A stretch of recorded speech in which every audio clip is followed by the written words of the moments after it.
Good afternoon student. आज हम पढ़ते हैं क्लास 7th में मैथ सब्जेक्ट में प्रश्नावली 2.3 है ना। तो इसमें क्या करना है, ज्ञात कीजिए।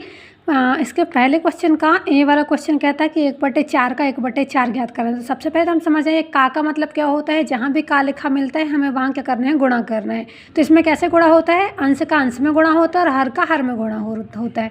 जैसे यहाँ लिखा है 1/4 का 1/4, ठीक है। तो हम यहाँ 1 का गुणा 1 में कर देंगे और 4 का गुणा 4 में कर देंगे। ऐसे ही पूरी प्रोसेस ये प्रश्न 1 के पूरे इसमें क्वेश्चन में चल रही है, ठीक है। तो हम देखिए इसको हल करते हैं। तो देखिए हम इसको हल करते हैं 1/4 का 1/4, ठीक है। सॉल्व करते हैं, हम इस लिखते हैं 1/4 का 1/4। हमने क्या बताया, का की जगह हम क्या करना है, गुणा का निशान लगा दें। तो हम यहाँ कर देते हैं 1/4 गुणित 1/4। 1 का गुणा 1 में क्या तो आ गया 1 और 4 का गुणा कर दिए 4 में तो आ गया 16। तो हम इसका आंसर क्या आगे प्राप्त हो गया हमें 1/16। इसी का ऐसे सेकंड क्वेश्चन देखिए, ये सेकंड का एक क्वेश्चन है। तो इसमें भी देखिए लिखा है हमारे पास 2/9 का 1/7। तो हम क्या करेंगे 2/9 का 1/7, का की जगह का चिन्ह लगा देना है, गुणित का, है ना। तो ये हो जाएगा 2/9 गुणित 1/7। 2 का गुणा हुआ 1 में, क्या बताया है कि अंश का गुणा अंश में होगा और हर का गुणा हर में होगा। तो 2 एकम 2 हो गया और 9 7 63 होगी। तो इसका आंसर आ गया 2/63। ऐसे ही सेम क्वेश्चन है, देखिए पहले वाले की ये बी सी आपको ही करना है और दूसरे वाले का ए मैंने बता दिया, आपको इसका बी और सी खुद करना है, ठीक है। क्वेश्चन नंबर 2 देखते हैं। गुणा कीजिए और न्यूनतम रूप में बदल दिए यदि संभव है तो, ठीक है। अब इसका पहला क्वेश्चन है 2/3 गुणित 2 सही 2/3। तो हमें क्या करना है, इसका भी पहले गुणा करना है, फिर इसे छोटे से छोटे रूप में बदलना है यदि संभव है तो। इसका सेकंड क्वेश्चन भी ऐसे ही है, इसके पूरे क्वेश्चन ये। तो देखिए हम इसका भी फर्स्ट क्वेश्चन बताते हैं आपको। तो देखिए ये है हमारे पास क्वेश्चन 2/3 गुणित 2 सही 2/3। तो सबसे पहले हम तो 2 सही 2/3 को भिन्न में बदल लेते हैं, साधारण भिन्न में। तो हम क्या करते हैं 2/3 और इसका हो गया 3 दूनी 6 2 8/3। तो इसको हमने लिख दिया 8/3। अब 2 का गुणा 8 में हो गया तो क्या हो गया 16 और 3 तिरका हो गया 9। अब हम इसको भिन्न में तोड़ते हैं, मिश्र भिन्न में बना देते हैं। तो ये हो गया देखो 9 एकम 9 और ये 7, ठीक है। ये साधारण भिन्न से कौन से मिश्र भिन्न बन गए थे, हो गया 9 एकम 9 ये 7 16, है ना। तो 16/9 को हम कैसे तोड़ के लिख सकते हैं, 1 सही 7/9। इसका एक और क्वेश्चन हम आपको बताते हैं, क्वेश्चन नंबर 7।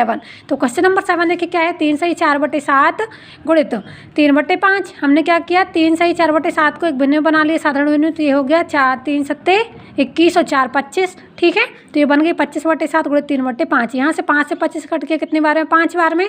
तो हमें भिन्न प्राप्त हो गई 5/7 गुणित 3/1। अब हमने क्या किया, अंश का अंश में गुणा कर दिया, यानी 5 का 3 में गुणा कर दिया तो प्राप्त हुआ 15 और 7 का गुणा कर दिया 1 में तो मिल गया हमें 7। तो देखिए ये क्या आ गया हमारा आंसर 15/7, है ना। और हमने इसको तोड़ा तो हमारा क्या मिल गया 2 सही 1/7, ठीक है। अब इसके बाकी क्वेश्चन है देखिए, ये सेकंड थर्ड फोर्थ फिफ्थ और ये 6 और ये भी जितने भी बचे हैं सब आपको करना है। हम देखते हैं थर्ड क्वेश्चन। थर्ड क्वेश्चन में क्या है, निम्नलिखित भिन्नों को गुणा कीजिए। यानी यहाँ भी हमें क्या करना है, गुणा करना है। 2/5 का 5 सही 1/4 में गुणा करना है। यानी यहाँ भी हमें सिर्फ क्या करना है, भिन्नों का भिन्नों से गुणा ही करना है, ठीक है। तो हम इसका भी एक क्वेश्चन आपको बताते हैं, देखिए। तो देखिए हम इसे हल करते हैं। 2/5 गुणित 5 से 1/4 को हम पहले क्या करते हैं 2/5 गुणित 5 से 1/4 लिखते हैं। फिर इस मिश्र भिन्न को हम भिन्न साधारण भिन्न बना लेते हैं, ठीक है। हम क्या करते हैं, इसे 2/5 गुणित ये हो गया 5 चौक 20 और 21/4। तो हमें इसे लिख दिए 21/4। अब ये देखिए 2 का गुणा हो 21 में तो मिल गया हमें 42 और 5 का गुणा हो गया 4 में तो मिल गया 20, ठीक है। अब ये 2 से कट जाता है, 21 दूनी 42 2 ही धाम 20, ठीक है।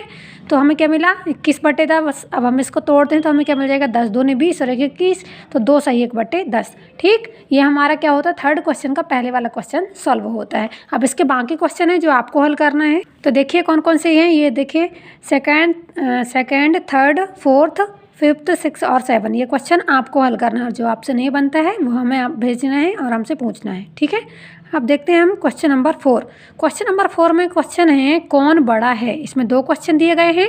इसमें पहला क्वेश्चन कहता है कि 3/4 का 2/7 अथवा 5/8 का 3/5, इन दोनों में से कौन बड़ा है। सबसे पहले हमको क्या हल करना है, 3/4 का 2/7 और फिर उसके बाद हल करना है 5/8 का 3/5।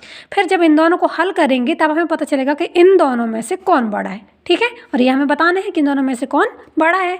ऐसे ही सेम क्वेश्चन है 6/7 का 1/2 अथवा 3/7 का 2/3। तो जैसे क्वेश्चन हम 1 करेंगे वैसे ही क्वेश्चन 2 करना है। तो देखिए हम करते हैं क्वेश्चन 1 को सॉल्व। तो ये देखिए हम लिखते हैं पहले क्वेश्चन 3/4 का 2/7 अथवा 5/8 का 3/7। सबसे पहले 3/5। सबसे पहले हम लेके चलते हैं 3/4 का 2/7। का मतलब तो हम जान ही गए हैं क्या होता है, गुणा। तो हम इसको क्या लिखेंगे, 3/4 गुणित 2/7। यहाँ से 2 से 4 कितने बार कट जाएगा, 2 बार कट जाएगा। हमें मिल जाएगा यहाँ से ये 3/2 गुणित 1/7। 3 का गुणा किया 1 में तो मिल गया 3, और 2 का गुणा हुआ 7 में तो मिल गया 14। पहले का आंसर क्या मिल रहा है हमें, 3/14। अब हम निकालते हैं 5/8 का 3/5। तो 5/8 का के जगह क्या आ गया, गुणा आ गया 3/5। यहाँ 5 से 5 कट गया, क्या मिल गया, यहाँ से 1 हो गया और यहाँ भी बचा 1। तो ये 1 3 हो गया और 8 एकम 8 हो गया। क्या हमसे यहाँ से क्या मिल गया, 3/8। अब हमें सीधे सीधे यहाँ दिख रहा है कि 3 का भाग 14, 3 कोई वस्तु है हमारे पास, यानी 3 रुपये है और 14 लोगों को बांटना है ना, तो कम कम आएगा। और 3 रुपये 8 लोगों को बांटना है, तो ये जो 3/14 है ना, ये किससे 3/8 से छोटा है। इसका मतलब क्या है, जो 3/8 है ये बड़ा है, और हमें यही बताना है कि कौन बड़ा है। लेकिन यदि इसकी जगह यहाँ तो पता चल रहा है क्योंकि अंश में क्या है, 3 है। इसके अलावा सेकंड क्वेश्चन में कुछ और आएगा तो हम कैसे हल करेंगे, तो देखिए हम इसी को आगे हल करके देखते हैं। क्या कर लेते हैं, जो हर में संख्याएँ रहती हैं उनका हम एलसीएम निकाल लेते हैं। तो हम क्या निकालते हैं, 14 और 8 का एलसीएम निकाल के इन दोनों के हर को क्या कर लेंगे, समान कर लेंगे, जिससे हमें आसानी से पता चल जाए कि कौन बड़ा है और कौन छोटा है। तो हम 14 और 8 का एलसीएम निकालते हैं, तो देखिए क्या मिलता है, 56। अब इसे हम निकाल के बताते हैं आपको रफ कार्य में। तो ये देखिए 14 और 8 का 2 से हमने भाग दिया, इसमें गया 7 बार और इसमें गया 4 बार, ठीक है। फिर यहाँ से 2 का भाग दिया 4 में, तो कितने बार गया, 2 बार, 7 जैसे का तैसे लिख दिया। फिर 2 का भाग दिया 2 में, तो गया 1 बार, और फिर यहाँ से लास्ट में हमने 7 का भाग दिया 7 में, तो चला गया 1 में 1 बार, ठीक है। यहाँ हमको 2 1 पे प्राप्त होगा, और हम जानते हैं जब तक हमें 1 1 पूरी संख्या में नहीं मिलता है नीचे, तब तक हम भाग देते रहते हैं, ठीक। अब हमें क्या मिल गया, यहाँ से 2 गुणित 2 गुणित 2 गुणित 7, 2 दूनी 4 दूनी 8 7 56, ये आ गया इसका एलसीएम 56, ठीक है। अब हम क्या करते हैं, इन भिन्नों के हर को समान कर दे। तो हम क्या लिखते हैं, भिन्न के हरों को समान करने पर, अब ये क्या है, पहली भिन्न है 3/14, तो हम ऐसी संख्या का गुणा करेंगे कि इसमें 56 आए, ठीक। तो जो संख्या हम नीचे लेंगे वही हम क्या लेंगे, अंश में भी लेंगे और उसी को हर में भी लेंगे। तो 14 चौके 56 होता है, तो हमने क्या कर दिया, 3/14 में 4/4 का गुणा कर दिया, तो 3 चौके 12 हो गया और 14 चौके 56 हो गया। इसी प्रकार 3/8 में भी देखिए कैसे किस संख्या गुणा करेंगे कि 56 आएगा नीचे। तो देखते हैं 3/8 गुणित हो गया 7/7 बराबर 3 7 21 और 8 7 56। अब दोनों के हर समान है ना। अब इन दोनों में देख लेते हैं कौन बड़ा है, तो 21/56 इज ग्रेटर देन 12/56। कौन बड़ा है, 21/56 12/56 से बड़ा है। तो हमारा आंसर में क्या जाएगा कि 5/8 का 3/5। ये किसका मान है, 21/56, 5/8 के 3/5 का, है ना। तो हम लिख देंगे 5/8 का 3/5 बड़ा है 3/4 का 2/7 से, और यही हमारा क्या है, आंसर है। इसी प्रकार आपको सेकंड क्वेश्चन करना है, ठीक है। अब देखिए हम आगे क्वेश्चन में चलते हैं। तो अगला क्वेश्चन क्या कहता है, सैली अपने बगीचे में 4 छोटे पौधे एक पंक्ति में लगाती है, ठीक।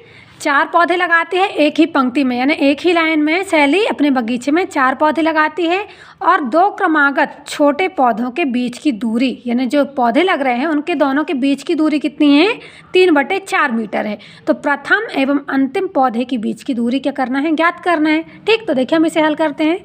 तो ये देखिए सैली अपने बगीचे पर पौधे लगाती है, ये एक ही लाइन है, इसमें 4 पौधे लगा रही है। ये पहला पौधा हो गया, ठीक है। देखिए सैली अपने बगीचे पर पौधे लगाती है, 4 पौधे लगाती है ना। ये पहला पौधा हो गया, ये दूसरा पौधा हो गया, ये तीसरा, और ये हो गया चौथा पौधा, ठीक। तो क्या करते हैं इसे, इन पौधों के बीच की दूरी कितनी है, 3/4। ये पहले से दूसरे पौधे के बीच की दूरी कितनी है, 3/4। इसी प्रकार दूसरे और तीसरे पौधे के बीच की दूरी में है कितनी, 3/4, और तीसरे से चौथे पौधे की दूरी है 3/4 मीटर। तो हम लिखते हैं 2 क्रमागत पौधों के बीच की दूरी है 3/4 मीटर। अब हमें निकालना है प्रथम और अंतिम पौधे के बीच की दूरी, ठीक। यानी पहला तो ये हो गया, और इसके अंतिम पौधे के बीच की दूरी निकालना, तो हम क्या लिख देंगे, प्रथम और अंतिम पौधे के बीच की दूरी बराबर 3 गुणित 3/4, ठीक है। यहाँ से हमने 3 का गुणा किया, 3 में तो आ गया 9 और बटे क्या हो गया 4, तो आ गया हमारा आंसर 9/4 मीटर। अब हम 4 का भाग देते हैं 9 में, तो क्या मिलता है हमें, 2 सही 1/4 मीटर। आंसर हम क्या लिख देंगे कि प्रथम और अंतिम पौधे के बीच की दूरी 2 सही 1/4 मीटर है। अब हम देखते हैं अगला क्वेश्चन। अगला क्वेश्चन कहता है, लिपिका एक पुस्तक को प्रतिदिन में 1 सही 3/4 घंटे पढ़ती है, वह संपूर्ण पुस्तक को 6 दिनों में पढ़ती है। उस पुस्तक को पढ़ने में उसने कुल कितने घंटे लगाए, ठीक है। तो प्रतिदिन कितना पढ़ती है, 1 सही 3/4 घंटे पढ़ती है, और पूरी पुस्तक को पढ़ने में उसे कितना टाइम लगता है, 6 दिन लगता है। तो हमें बताना है कि उसे कुल कितने घंटे लगे। तो देखिए हम इसे हल करते हैं। लिखेंगे हम लिपिका द्वारा प्रतिदिन पुस्तक पढ़ने का समय क्या है, 1 सही 3/4 घंटे। हमने इसको साधारण में बना लिया तो ये हो गया 4 एकम 4 और 3 7 7/4 घंटे। यानी हमें क्या पता चल रहा है कि लिपिका एक दिन में 7/4 घंटे पुस्तक पढ़ती है।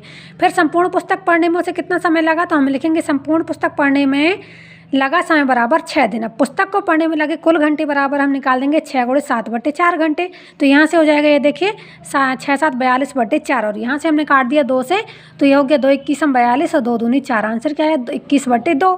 अब हम 21/2 को तोड़ देते हैं तो आ जाएगा हमारे पास 10 सही 1/2 घंटे। हम आंसर में लिख देंगे कि उस पुस्तक को पढ़ने में उसने 10 सही 1/2 घंटे लगाए। ठीक है, अब हम देखते हैं अगला क्वेश्चन। अब देखिए अगला क्वेश्चन क्या है, एक कार 1 लीटर पेट्रोल में 16 किलोमीटर दौड़ती है तो 2 सही 3/4 लीटर पेट्रोल में यह कार कुल कितने किलोमीटर दूरी तय करेगी।